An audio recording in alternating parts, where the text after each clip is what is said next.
We begin with breaking news tonight out of Butler, Pennsylvania. Former President Donald Trump had to be rushed off stage after what officials are calling an assassination attempt.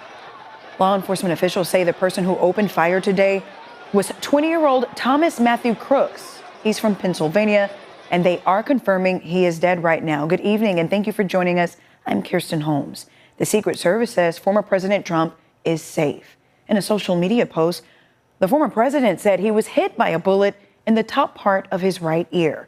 At this hour, officials say a person attending that rally was also killed. 2 other people remain in critical condition tonight. At 11, we have the latest on this developing situation from Pennsylvania. We'll hear from a security expert on what goes into rallies like this one. We'll also take a look at what people nationwide were saying on social media moments after this shooting. CBS News' Lauren Linder is in Butler County, Pennsylvania tonight with the latest on this breaking news. Take a look at what happened.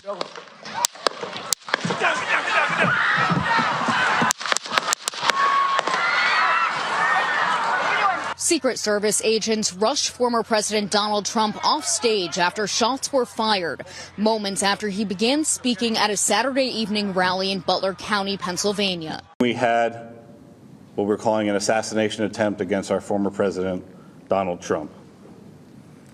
It's still an active crime scene. The Secret Service says a man attending the rally was killed. A doctor standing nearby tried to help him, performing CPR. The guy had spun around, was jammed between the benches.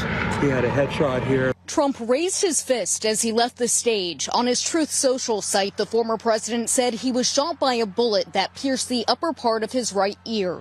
I knew immediately that something was wrong in that I heard a whizzing sound, shots, and immediately felt the bullet ripping through the skin. He wrote, much bleeding took place, so I realized then what was happening. He was treated at a local hospital and released hours later. A New York Times photographer captured what appears to be one of the bullets. I just hear these 4 shots and everybody's screaming drop, and you can see the blood like splatter on his face, and the Secret Service just barricades him. The Secret Service says the gunman was outside the cordoned off area of the rally, standing on an elevated structure, and that he was shot and killed by a member of the agency's counter-assault team. We're not prepared at this time to provide the identity of the potential shooter.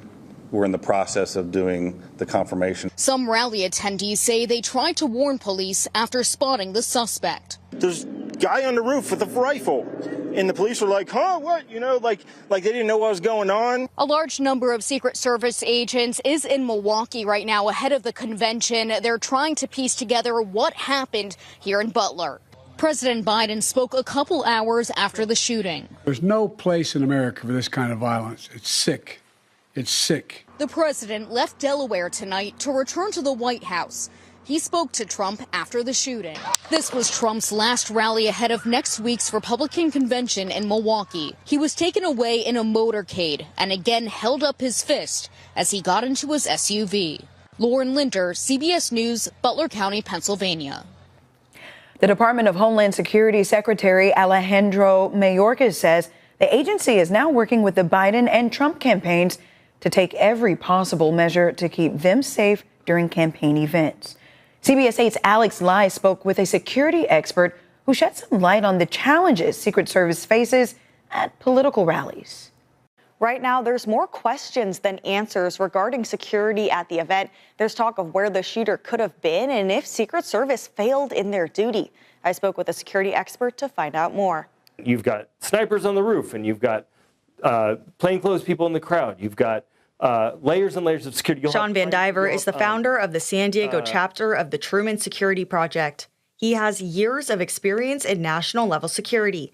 Van Diver says at typical high-profile events, there are layers of security. You would see things like access controls, right? Even further out from the event, you would see roadblocks, and then Secret Service or law enforcement or private security managing those roadblocks, checking your access to get in. Are you supposed to be here for this event? You'd see people on lists. You'd see badges. You'd see checks for people that are going to get close to the president. All those people behind the president on the stage, President Trump would have been background checked. He says at these types of rallies, a potential attacker would not even have to enter the event.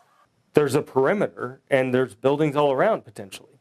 If this is in an urban environment, I don't know much about the environment that it was in, but there's any number of buildings or other adjacent venues that it could have been in. This person could have been from anywhere. While many believe today's shooting is a security failure, Van Diver thinks the Secret Service did their duty.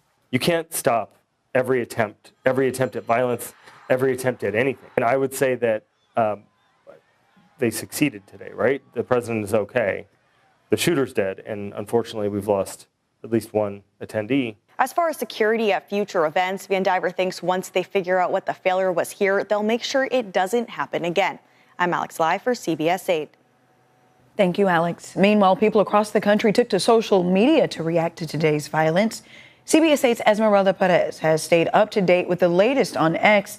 She joins us in studio with reaction.